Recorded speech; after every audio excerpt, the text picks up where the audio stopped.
Hello friends, good morning, नमस्कार, सुप्रभात। कैसे हैं आप सब? एक बार फिर से स्वागत है आपका गवर्नमेंट एग्जाम्स रिजल्ट गुरु पे।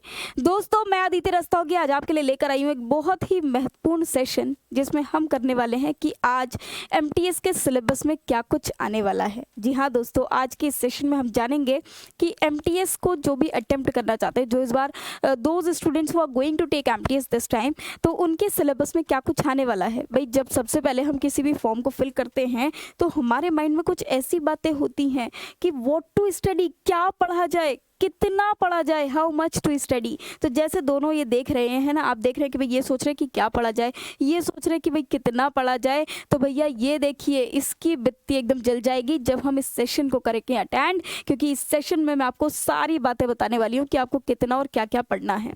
दोस्तों, इस बार पैटर्न में भी ना काफ़ी कुछ बदलाव है जो आपको जानने के लिए मिलेंगे इस सेशन में। तो आइए देखते हैं कि क्या कुछ बदलाव भी हैं। भाई, एक तो आपका ये दे रखा है कि एक स्कीम ऑफ एग्जामिनेशन, एक नोटिफिकेशन यहाँ पर आया है। हालांकि इसका जो थॉरो नोटिफिकेशन होगा, जो उसका डिटेल्ड नोटिफिकेशन होगा, वो मैं उसको किसी सेशन में, किसी और सेशन में आपको बताऊंगी। मैं आपको बता दूं कि सबसे पहली बात, यहाँ पर 2 सेशन होंगे आपके, सेशन 1 और सेशन 2, जिसमें सेशन 1 में कोई भी नेगेटिव मार्किंग नहीं होगी, जबकि दूसरे सेशन में होगी। अब ये सारे सेशन क्या हैं, कौन सा सेशन 1 है, कौन सा सेशन 2 है, ये तो आपको थोड़ा सा यहाँ पर अभी रुकना पड़ेगा, इसको हम बाद में समझेंगे। अभी हम सिर्फ और सिर्फ सिलेबस पे ही बात करेंगे, ठीक है। थोड़ा सा मैं आपको आइडिया दे दूं कि पैटर्न भी इस बार थोड़ा सा चेंज हुआ है, जिसको मैं एक और इवेंट में आपको बताऊंगी। तो उस इवेंट को जाकर भी आप जरूर देखिएगा, क्योंकि उस इवेंट में आपको बहुत सारी चीज़ें हैं जो मिलने वाली हैं। नाउ इसके बाद इन्होंने ये भी गिवन है कि अगर आपका जैसे एग्ज़ाम हो जाता है, उसके बाद जब आपकी आंसर की आती है, फिर आप जानते हैं कि भाई हर एक आंसर के लिए अगर कोई भी गलत आप पाते हैं तो उसके लिए आप स्क्रूटनी को फिल करते हैं, या उसके लिए आप उसको चेक कराते हैं, किसी क्वेश्चन को क्लेम करते हैं, तो उसकी भी फीस इन्होंने 100 रुपीज़ रखी हुई है। खैर, ये भी बात की बात है, अभी इसको हम बाद में डिस्कस करेंगे। अभी मैं आपको बता देती हूँ कि हमारा जो सिलेबस है वो क्या रहने वाला है। तो कंप्यूटर बेस्ड एग्जामिनेशन जो होगा, उसके लिए क्या सिलेबस होने वाला है वो हम देख लेते हैं, जिसमें सबसे पहले हम बात करेंगे न्यूमेरिकल एप्टीट्यूड, मतलब क्वांटिटेटिव एप्टीट्यूड बोले तो मैथमेटिक्स की। तो चलिए आइए जानते हैं कि मैथ्स में क्या कुछ सिलेबस है जो आपको देखने वाला है। तो देखिए भाई, यहाँ पर आपके पास है क्वेश्चन है, प्रॉब्लम है रिलेटिंग टू इंटीजर्स, है ना, जितने भी इंटीजर्स हैं, होल नंबर्स हैं। होल नंबर जो मुझे ज़्यादा नहीं पता, मैं बताऊंगी आपके 0 से स्टार्ट हो जाते हैं, नेचुरल नंबर आपके 1 से स्टार्ट हो जाते हैं, and so on. LCM and HCF है ना, जो एलसीएम एचसीएफ करने होंगे, डेसिमल्स होंगे, फ्रैक्शंस होंगे, रिलेशनशिप बिटवीन नंबर्स होगा, है ना। तो इस तरह के क्वेश्चंस भी वहाँ पर आएंगे। फंडामेंटल अरिथमेटिक ऑपरेशंस होंगे, है ना। और उसके अलावा आप क्या आ जाते हैं, बॉड मास। बॉड मास सबसे ज़्यादा इंपॉर्टेंट होता है, तो बॉड मास से रिलेटेड काफ़ी क्वेश्चंस आ जाते हैं, जिसमें आपका ब्रैकेट होता है, ऑफ ब्रैकेट होता है, डिवीजन होता है, मल्टीप्लिकेशन होता है, एडिशन होता है, सब्ट्रैक्शन होता है, परसेंटेज जो बहुत ज़्यादा फेमस और मोस्ट पॉपुलर, जिसका यूज़ सबसे ज़्यादा है, वो परसेंटेज आपको देखने के लिए मिलेगा। रेशियो एंड प्रोपोर्शंस बहुत ही अच्छा चैप्टर होता है। वर्क एंड टाइम, है ना, तो वर्क एंड टाइम ये आपका इंग्लिश वाला टेंसेस वाला नहीं है, ये मैथ्स वाला वर्क एंड टाइम है, टाइम एंड वर्क जिसे आप बोलते हैं। डायरेक्ट एंड इनवर्स प्रोपोर्शंस हैं, एवरेजेस हैं, सिंपल इंटरेस्ट एसआई होगा, प्रॉफिट और लॉस होगा, डिस्काउंट इसमें पूछा जाएगा आपसे। फिर उसके बाद एरिया एंड पैरामीटर आपसे पूछा जाएगा, ये थोड़ा सा ज्योमेट्री का हिस्सा आ जाता है आपके पास। तो एरिया एंड पैरामीटर जो आपके मतलब जैसे स्क्वायर है, सर्कल है, इन सब के सर्कमफ्रेंस, पैरामीटर है, ट्राइंगल है, तो इन सब के बारे में आपसे पूछा जाएगा। फिर बेसिक ज्योमेट्रिक फिगर्स होंगी बस, है ना, इसमें बेसिक ज्योमेट्रिक होंगी, मतलब 3D शायद इसमें इंक्लूड ना की गई हूँ। डिस्टेंस एंड टाइम, तो टाइम एंड डिस्टेंस के जो चैप्टर्स होते हैं, जिसमें क्वेश्चन होते हैं, आपने देखा होगा ट्रेन वाले क्वेश्चन पूछे जाते हैं।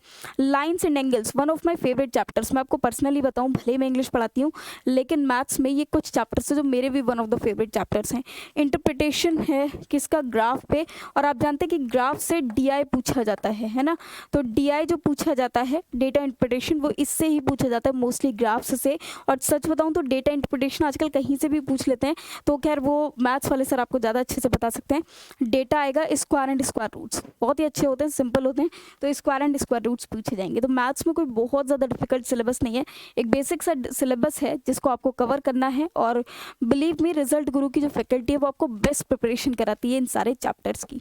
दोस्तों, इसके बाद आ जाते हैं हमारे रीजनिंग एबिलिटी। रीजनिंग एक ऐसा सब्जेक्ट है जो बहुत सारे लोगों को पसंद होता है। आपको रोशनी मैम पढ़ाती हैं, रीजनिंग बहुत ही अच्छे से पढ़ाती हैं, सारी चीज़ें वो आपको समझाती हैं, डिटेल में इस तरह के कंसेप्ट समझाती हैं जो ट्रिक्स से आप क्वेश्चंस को सॉल्व कर लेते हैं।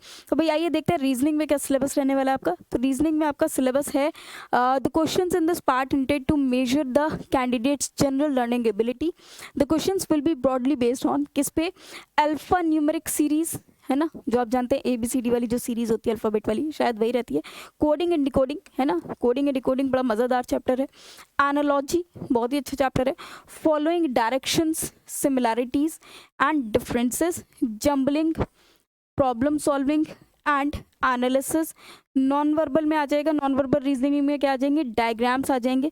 जैसे वो होते हैं ना आपके कि क्लॉक का वाटर इमेज क्या होगा, कोई भी एक पर्टिकुलर टाइमिंग दे रखा है, इसका वाटर इमेज क्या होगा, एज कैलकुलेशंस आ जाती हैं, कैलेंडर आ जाता है, क्लॉक आ जाता है, एट्सेट्रा। तो इस तरह के जो चैप्टर्स हैं वो आपके रीजनिंग में पूछे जाएंगे।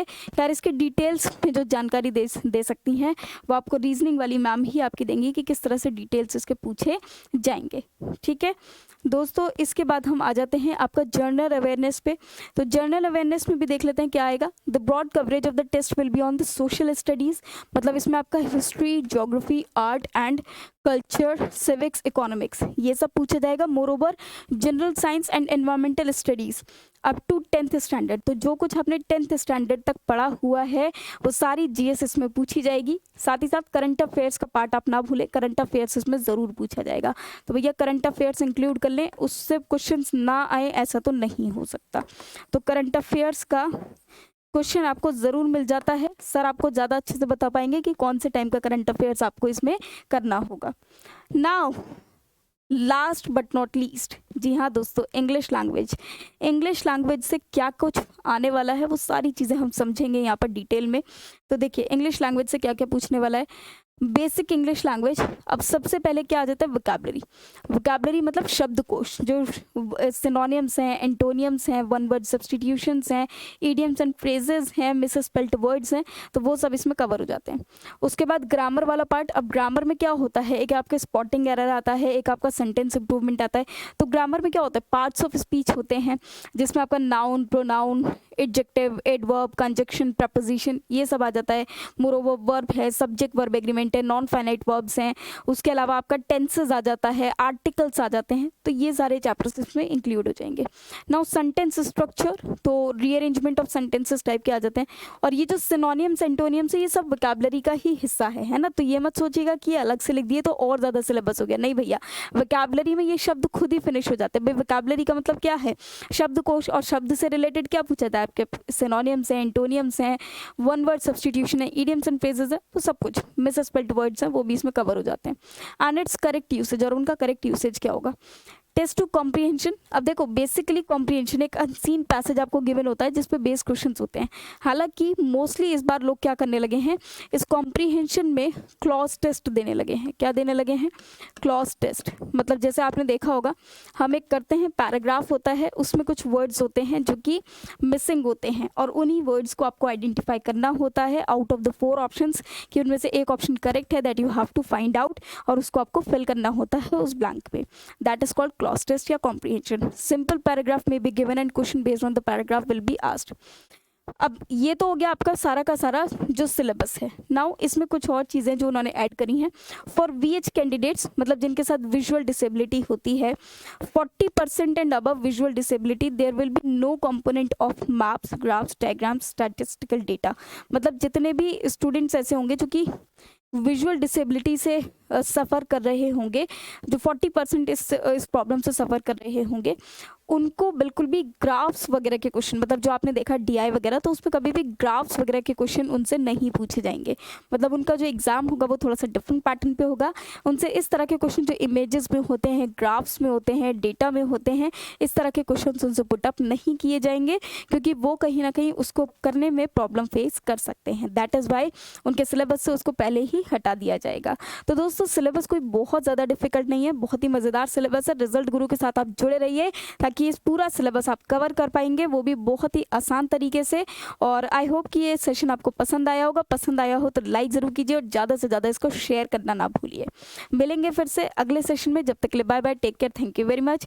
जय हिंद, जय भारत।